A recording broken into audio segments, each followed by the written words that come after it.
¿Qué tal? ¿Cómo les va? Muy buenos días. Tal como fue anunciado, recibimos hoy al presidente de la Unión de Exportadores, Álvaro Queijo. Vamos a hablar sobre la coyuntura que atraviesa el sector exportador de nuestro país, con un nuevo índice a la baja en el mes de julio en cuanto a las ventas al exterior, pero también con otros asuntos, como por ejemplo el precio del dólar, que siempre preocupa. Queijo, ¿cómo le va? Buenos días, gracias por venir. Buenos días, ¿cómo andan? Bueno, a ver, se conoció en las últimas horas el último dato de julio con relación al comportamiento de las exportaciones y otra vez las noticias no son alentadoras. Una nueva baja con relación a julio del año 2015, más del 12%. En el año llevamos un acumulado de más del 11%. ¿Qué lectura se hace de la coyuntura? Y bueno, lamentablemente es una lectura previsible. O sea, nosotros teníamos la expectativa que este año la caída iba a estar en el entorno del 10%. Yo creo que va a estar en eso. Lo que fue un poco, lo que nos cambió un poco la sintonía es lo que había pasado en el mes anterior, en la cual se había recuperado comparativamente solamente contra junio del 2015, pero que fue básicamente por un corrimiento en las exportaciones de soja debido a los problemas climáticos que había tenido el país y al atraso en la cosecha. Pero bueno, ahora ya se normalizó eso, se mantiene una caída muy significativa. Este año no se puede decir que la caída es por efecto de precios, porque ya los precios, el efecto básicamente se absorbió en el año pasado. Y bueno, ahí es cierto esa caída. Y bueno, y la preocupación porque el país ha perdido competitividad y bueno, y eso es parte de esta situación. ¿Ustedes piensan entonces una caída más o menos del 10% de las exportaciones contra un año que ya fue bastante peor que el 2014? Sí, el año pasado fue una caída de un 15%.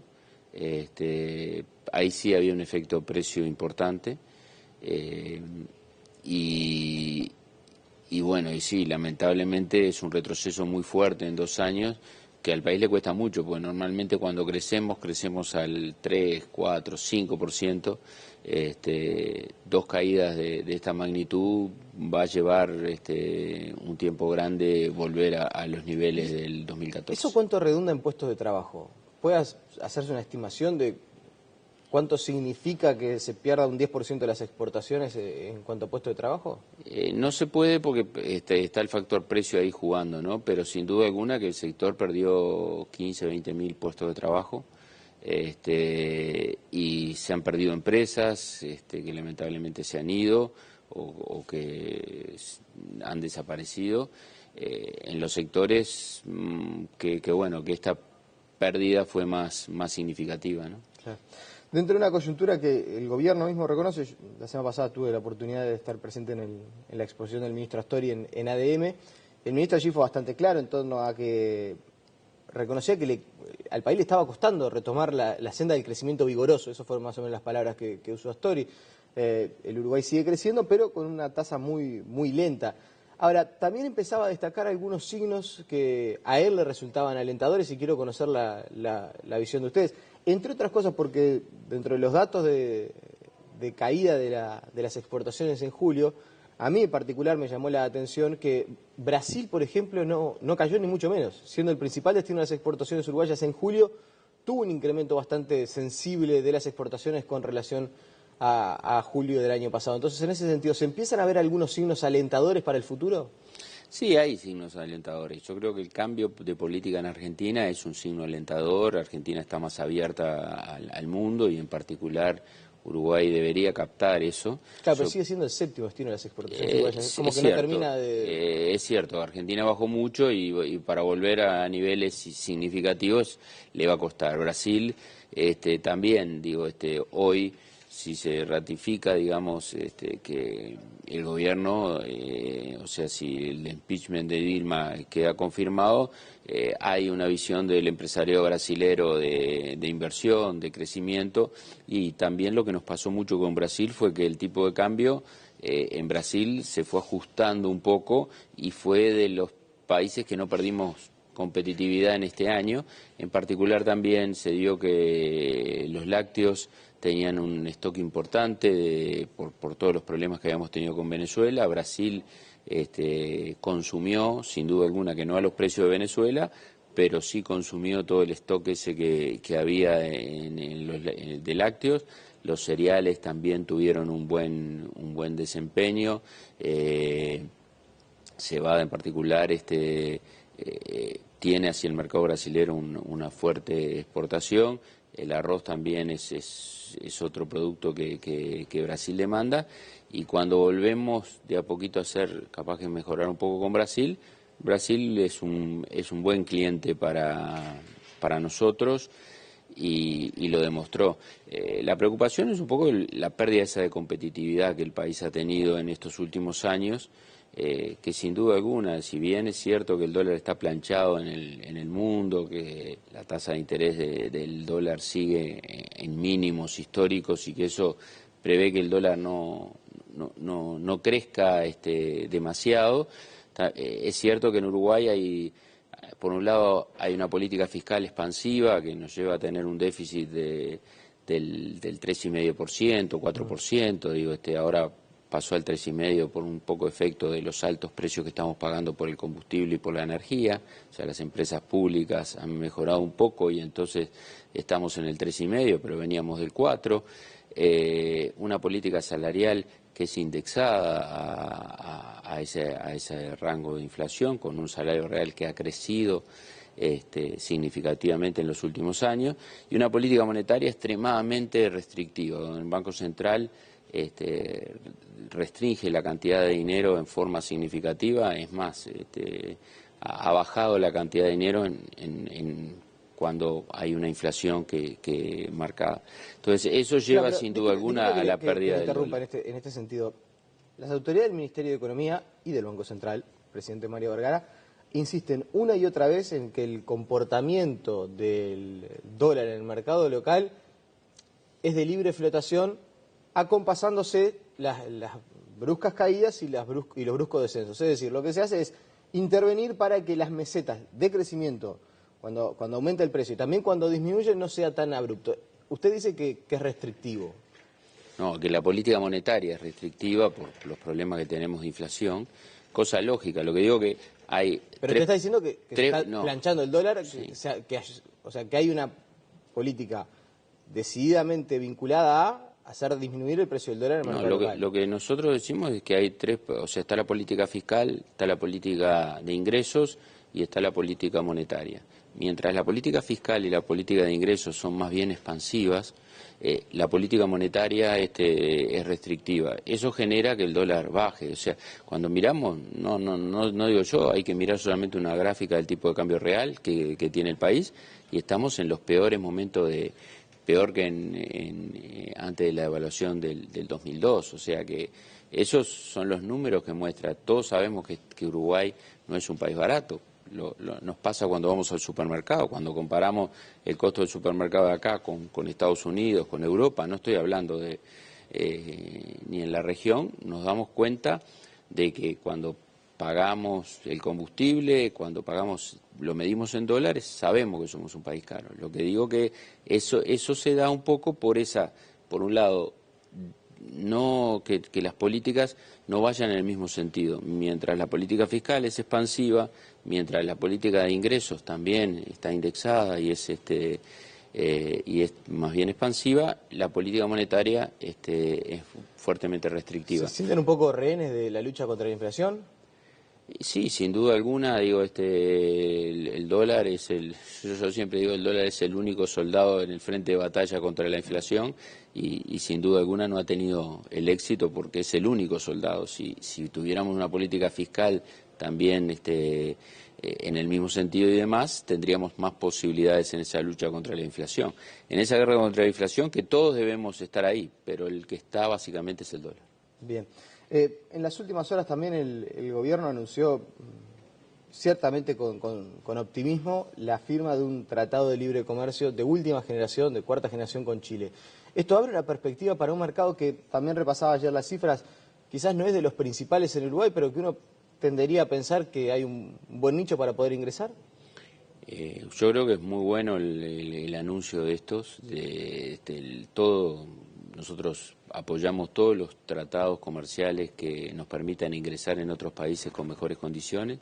En particular si bien Chile no es un mercado importante. Sí se podrían armar cadenas de valor, o sea, nosotros integrarnos a productos chilenos y de esa manera aprovechar que además Chile tiene tratados comerciales con muchas partes del mundo. Entonces, aquellos mercados que capaz que nosotros no podemos acceder de forma directa, capaz que haciendo cadenas de valor con Chile nos podrían permitir llegar de esa forma. Claro, para que todo el mundo entienda, a ver, si por ejemplo se hace un auto en Chile, que nosotros podamos hacer... Las autopartes, claro, los radiadores, productos del auto que vayan a Chile y que de alguna manera se integren a una producción chilena y que ingresen a otros mercados en las condiciones que los chilenos tienen para acceder a esos mercados. Esa es la oportunidad que ustedes ven, más allá de la posibilidad de poner los productos uruguayos, lácteos, cereales, lo que sea. Por supuesto, eso también es una alternativa, es necesario tener buena competitividad para lograr eso, pero aparte de eso, una importante podría ser esas cadenas de valor con empresas chilenas que puedan invertir en Uruguay, o sea, los chilenos han invertido en Uruguay, en el caso de las pasteras, por ejemplo, o sea que puede ser interesante en ese sentido. Bien. Para este segundo semestre del año, usted más o menos ya planteaba lo que podía llegar a ser las cifras globales de caída de exportaciones, pero para este segundo semestre, ¿tenemos que empezar a pensar en esos leves síntomas de recuperación o es ser demasiado optimista? Yo creo que sí, que podemos pensar en que, yo cuando te decía del 10%, si vamos con una caída de un 12%, es porque en definitiva vamos a empezar a esperar caer menos. Yo creo que hay algún indicador que más bien lo veo que se podría darnos mejores noticias en el 2017, pero esperamos, digamos, que la caída se vaya cada vez más atenuando y sí un 2017 distinto.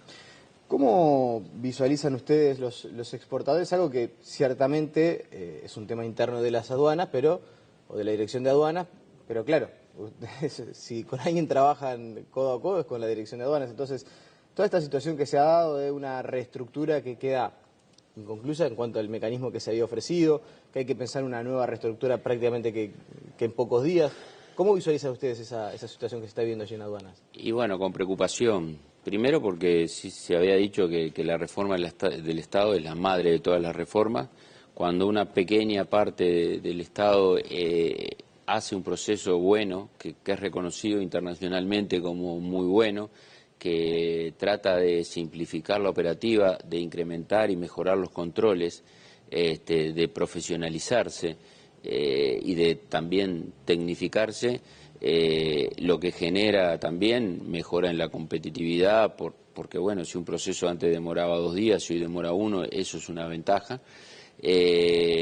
Cuando se dan todas esas cosas resulta que recibimos la noticia de que está mal y que hay que ir para atrás. Entonces, sinceramente con preocupación, porque seguramente todo aquel que ha hecho el esfuerzo de hacer ese cambio se vea un poco frustrado.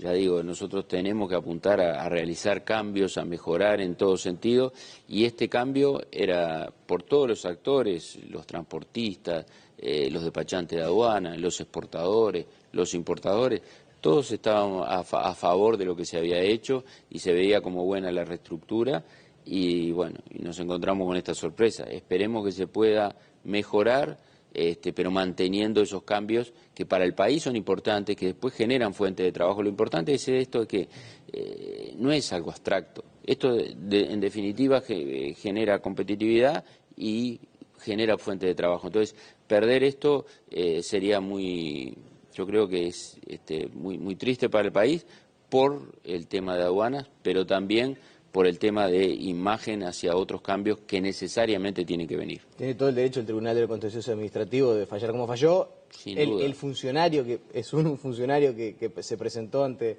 esa instancia, obviamente que también le asiste el derecho y de hecho se le dio la razón.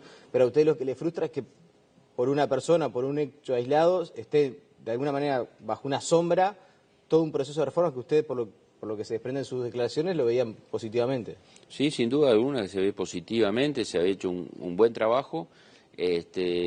Por supuesto el tribunal tiene todo su derecho, no conozco el caso en particular, lo que digo que sería realmente malo para el país y frustrante que uno de los pocos cambios que se ha hecho en esa necesidad que el Estado uruguayo necesita de cambio se vea, por un tema, calculo que yo, técnico, se vea frustrado. ¿Pudieron hablar con Cano en las últimas horas para transmitirle esta visión? No, pero creo que todo lo que ha salido en la prensa, que hemos dicho, digo, va en ese sentido.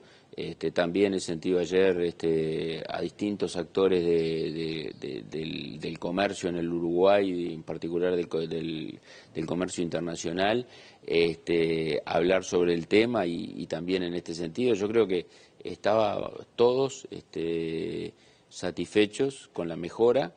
Y bueno, ahora esperemos que sea simplemente algo un retoque para hacer a esta reforma. Y era una reforma que le pegaba directamente a uno de los temas que, a ver, obviamente que no solo en Uruguay, sino yo diría que en todas las aduanas del mundo es un tema, la corrupción. Esta reforma favorecía, por ejemplo, transparentaba bastante el proceso, eso era una de las cuestiones positivas que tenía. Esta transparentaba el proceso y mejoraba los controles, por lo tanto, digo, sin duda alguna que mejoraba en ese tema. Entonces, nos parecía importante también por eso, daba mayor tranquilidad a todos los actores. ¿Eso es una ventaja del país, el tema de que nuestra dirección de aduanas, que se entienda bien la frase, ¿no? Porque uno presume que en cualquier actividad puede haber algo de corrupción, pero que nuestra dirección de aduanas sea mucho menos corrupta con relación a las de la región, donde se sabe que siempre todos estos procesos son más complicados? Sin duda que es una ventaja, y sin duda es una ventaja que el país tiene y que la tiene y que se capitaliza bastante bien, es que las instituciones en este país funcionan de manera más, llamémosle, de mejor manera que en otros lados y en particular que la región. Uruguay es un país en el mundo bien conceptuado en ese punto y es así que figuramos. Uno cuando ve los rankings de competitividad que son 20 o 30 puntos, siempre en todo lo que es transparencia, corrupción, en lo que es instituciones, las instituciones políticas, etcétera, etcétera, está bien conceptuado el tema de la democracia en el Uruguay, el tema también del sistema financiero, siempre eso estamos en los primeros lugares. Estamos muy mal en otros, como las relaciones laborales, productividad, etcétera, que son también importantes y que son los que tenemos que trabajar y mejorar. Algunos temas de burocracia, el Estado también. Entonces tenemos que mejorar en esos y mantener y mejorar también en esos, y esta reforma había ido en los dos sentidos, había mejorado el tema burocrático y había también mejorado el tema de controles y funcionamiento del sistema. A ver lo que dijo, le agradecemos su presencia mañana aquí en Telemundo. No, al contrario, gracias a ustedes y que bueno, esperemos que lentamente el país siga mejorando. Y que sigan creciendo las exportaciones, que eso redunda en puestos de trabajo sobre Exacto. todo. La pausa y seguimos con muchas más noticias.